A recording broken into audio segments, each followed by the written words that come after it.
Dear Diary, I've never kept a journal because I was always afraid someone would find it and read all the juicy parts. But lately, life has become so bizarre and magical that I want to keep a record of it, especially the juicy parts. Not that this week has been so magical. Sunday, the kids caught me snoring on the couch. Tuesday, I wore suede in the rain. And last night, Tom and I had lousy sex. Oh, that tickles. Since when are you ticklish there? I don't know. It tickles. Oh. Ow! Oh, was that sorry. for? I didn't do it on purpose. Well, it's hard to do it by accident. I'm sorry. Oh, I'm sorry, too. Maybe we should just forget it. I'm too old to still be having bad sex. Yesterday was my 40th birthday, after all. 40. Tom started planning for it months ago. Listen, I've been thinking. What do you want to do for your birthday? Nothing. I really don't want to celebrate that at all. Come on, it's a big birthday. I know that. I really don't care. But I did care. I was really hoping he'd just take me out for a romantic dinner and maybe dancing after, just the two of us. But instead there was a party, big and loud and not as much fun as people wanted it to be. I got some stupid gifts. My 10-year-old son asked me formally to dance, which really made me feel ancient. And Tom made his usual awkward toast. So, somebody told her that I was only interested in older women. It's true, you were. Yeah, so she insisted that she was 28. I was 21. She's the only woman I know who lied about her age the wrong way. Never made that mistake again, I can tell you that. That's true. She still insists she's 28. I can't even explain what went wrong in bed later. All I know is how much I wanted to feel close to Tom last night and how I fell asleep feeling farther apart than when we started. In the morning, we picked up right where we'd left off, rubbing each other the wrong way. He took forever on the toilet, so I retaliated by hogging the sink. Then he turned up the volume on Spencer Christian, so I decided to blow dry my hair. Finally, I called a truce. You're looking very sharp today. You going to court? Yeah, we're meeting with the judge to settle the Village Voice case. Has he dropped any hints about which way he's leaning? Look, I'm still not clear on my argument yet, so can we just please not talk about it anymore? So we dressed for work in silence, dreaming we were other people or living other lives.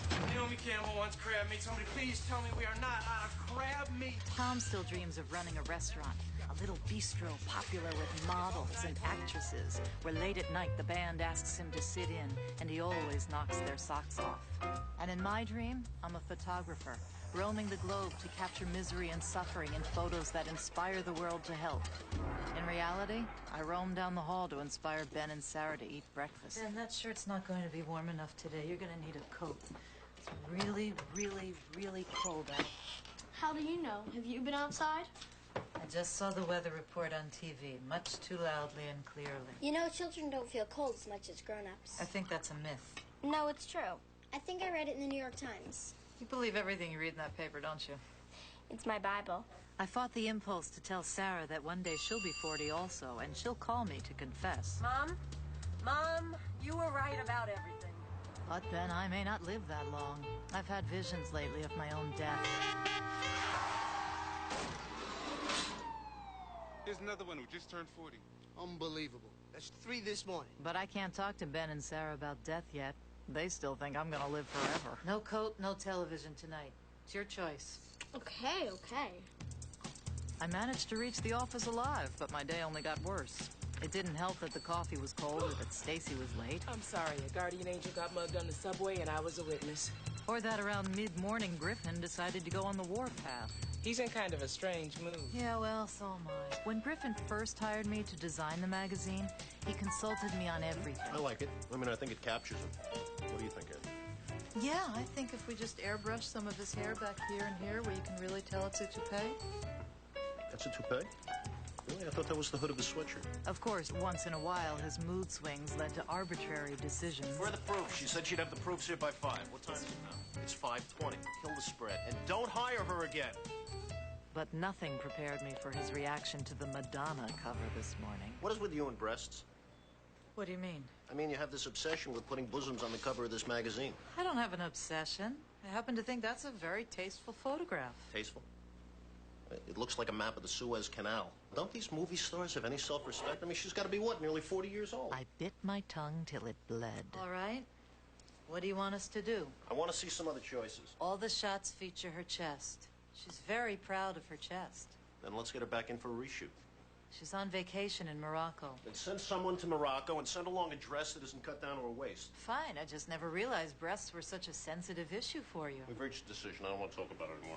Okay, but I think you're making a really big mistake. Then maybe you should work for someone who doesn't make mistakes.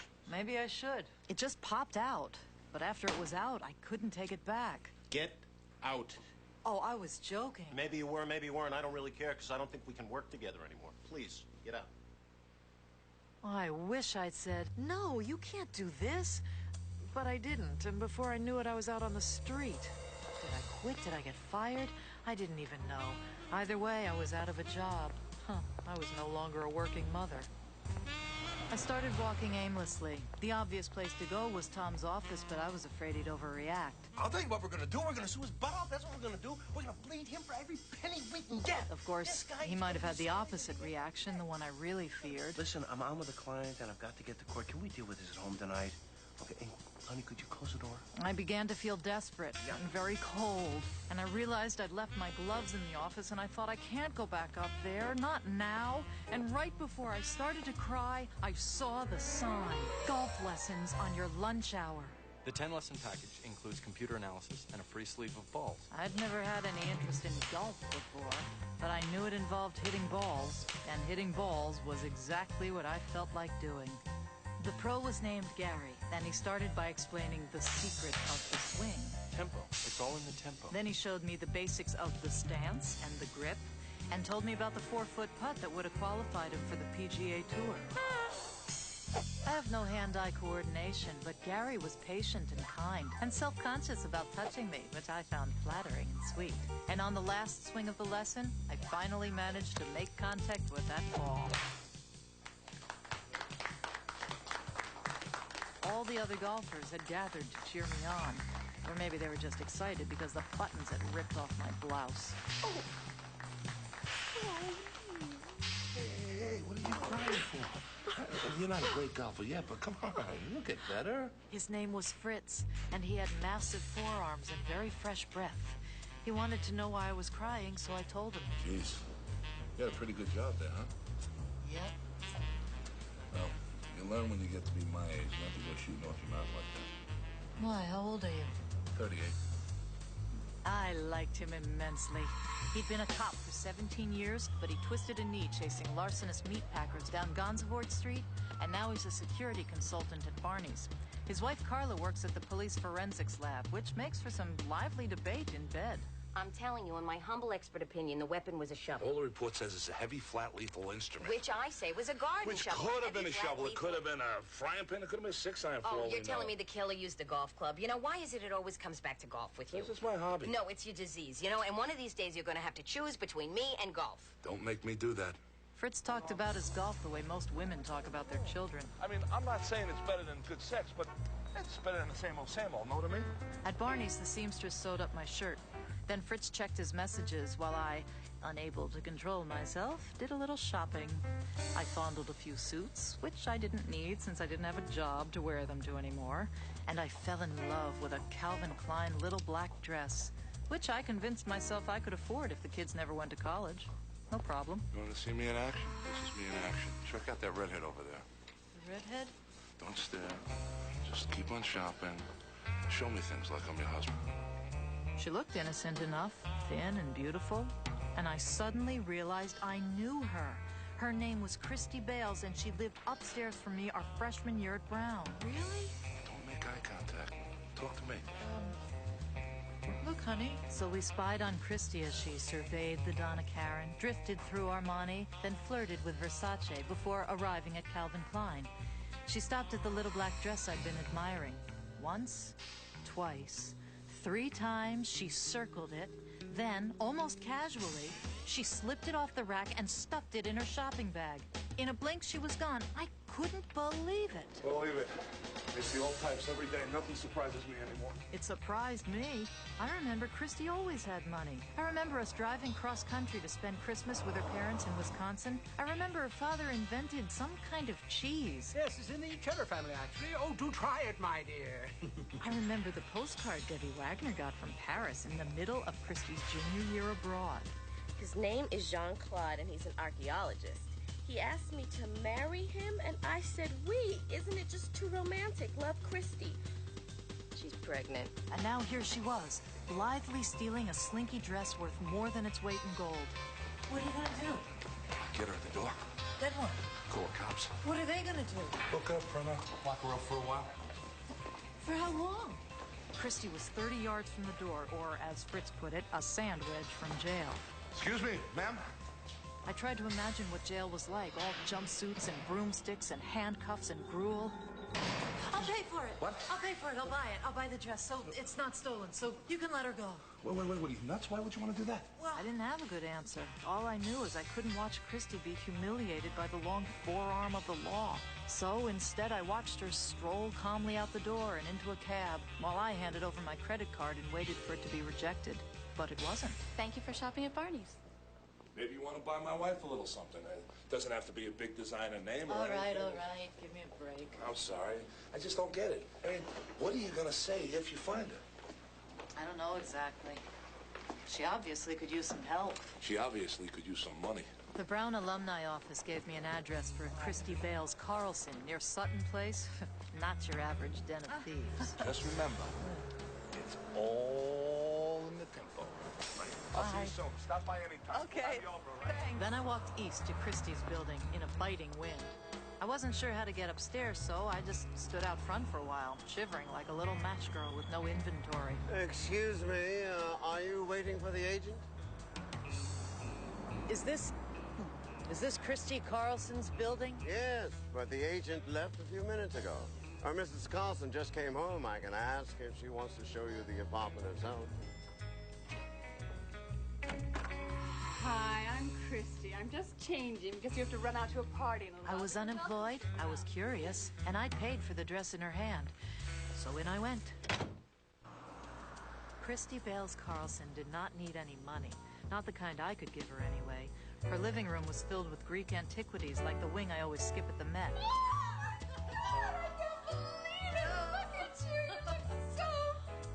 She opened an expensive bottle of water and set it on the counter to breathe. It's from Iceland. It is the most fabulous water. I agreed it was fabulous. It tasted like water.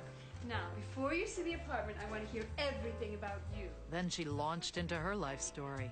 She'd married the archaeologist, and together they'd gone to Egypt to dig in the Valley of the Kings. It sounded like a fairy tale. Oh, it was a nightmare. They'd spent summers in the south of France and Christmas in the Alps. The Spanish tile we put in ourselves, but of course the colonial brick was an original detail. Oh, what an incredible view! I suppose so, if you like bridges. Then came her divorce from the French archaeologist. Dis-moi, qu'est-ce que j'ai fait? Or was he an Italian archaeologist? Dimmi che cosa? Either way, the children had remained with their father. I wondered why. I get depressed. She said cheerfully. In college, she'd been bulimic. Now she was depressed. It was either trendy or tragic. I couldn't decide. And what about you? You must have children. Christy wanted to see pictures, so I handed over my wallet. Then the phone rang and she disappeared for a moment. Oh, jeez, I'm sorry. I didn't realize the time. I've got to go get ready. Come up and sit with me. Why do we women do this? Dress in pairs? Habit? Vanity? Zippers? Christy put on silky underwear and then the dress. She looked great. Better than she had a right to. I decided it was time to confront her. Christy. Christy! Here are your pills. Try to give me a little warning next time. Oh, Eric, please. It's not that big a deal. Did you go out today? Why don't you just have me followed? You cannot leave this house without those. Oh, stop acting like God. You're not God. You don't even have a beard. Who is this? Another poor real estate agent? This apartment is not for sale. Darling, this is Christy introduced us and we made small talk. Then he kicked off his shoes and made an announcement. You know what I'm going to do tonight? I'm going to watch TV. I haven't watched TV for about 5 years. Is that show Seinfeld still on? I hear that's good. Want to watch Seinfeld? We can't. You have to make an appearance at that leukemia thing, and then we're meeting the Friedmans later at Palio. Palio. Tagliatelle con funghi and insalata caprese, and can you put the dressing on the side? That was her life now. Dinner after dinner, all the tight smiles, all the charitable chatter, all paid for with a card you never left home. That was everywhere you wanted it to be. And for a moment, just a moment, I thought I understood the urge to shoplift. And what do you do? I mumbled something about the magazine at which I no longer worked. We love Q&A. We've had a subscription for years. In fact, we know the editor there, Griffin someone. At least Eric does, don't you, honey? If he had been God, his look would have turned her to ashes. His wife is one of Eric's patients. Didn't you just operate on her this morning? It's nothing. We thought it might be breast cancer. Breast cancer? But she's fine. It's nothing. But it was something. It made the irrational rational. It brought order out of chaos. It revealed the grand design of the universe. Is she still in the hospital? Maybe just for tonight, but she'll be home tomorrow and back at work on Monday. There was a flower shop I knew on Lex around the corner from the hospital. I couldn't get a cab, so I ran the whole way. I have this one for $30, or this one for $55. They're both beautiful. Thank you. I do them myself. They were voluptuous, like painted blossoms by O'Keeffe. Or we have this one for $125. This is what I bring home on special occasions. I smiled with envy. What lucky guy came home to flowers like that?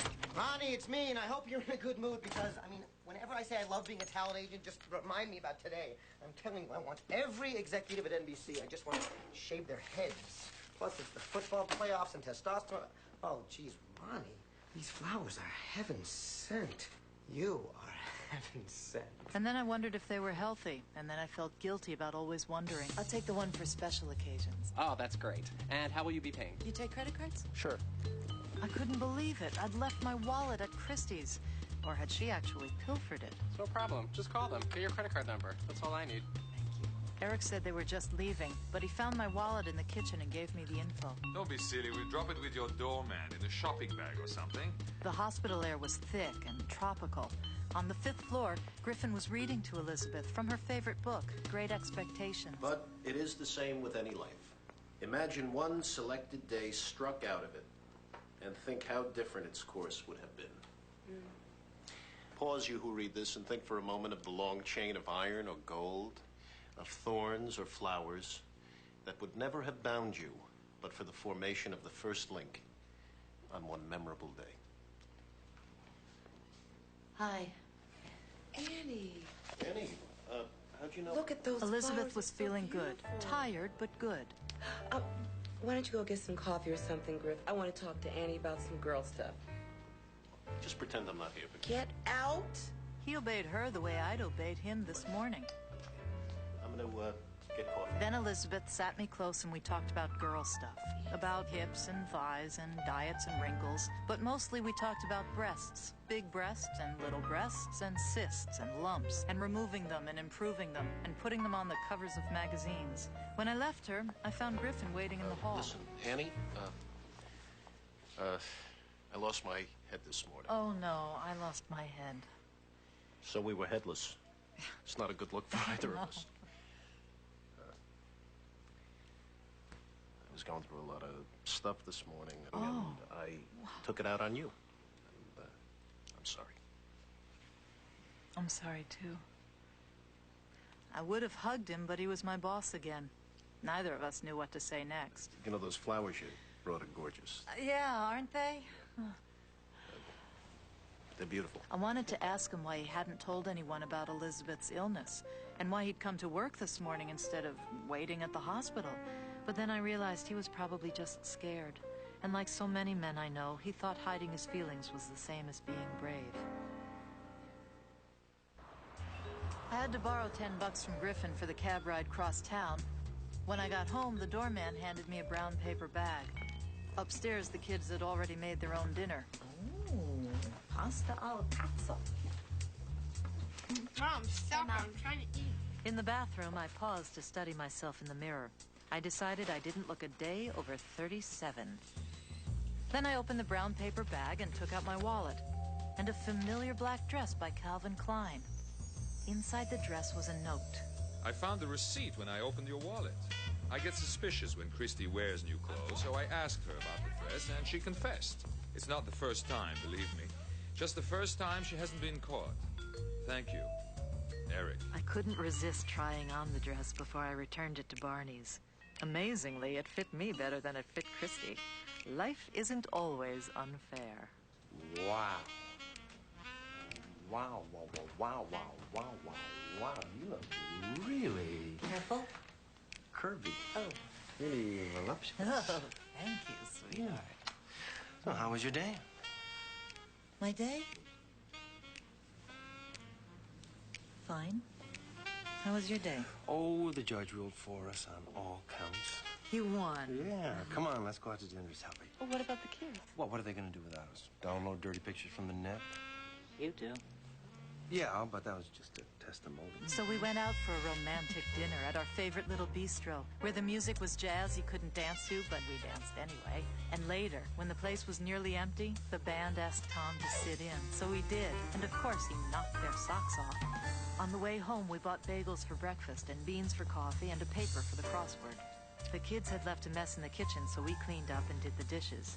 Then we got in bed and had great sex. What do we do differently this time? Tempo. It's all in the tempo. Then he kissed me and went to sleep, and I got up and wrote this, the story of my day. It's getting late now, and the bed looks very inviting. I just hope I don't snore again tonight.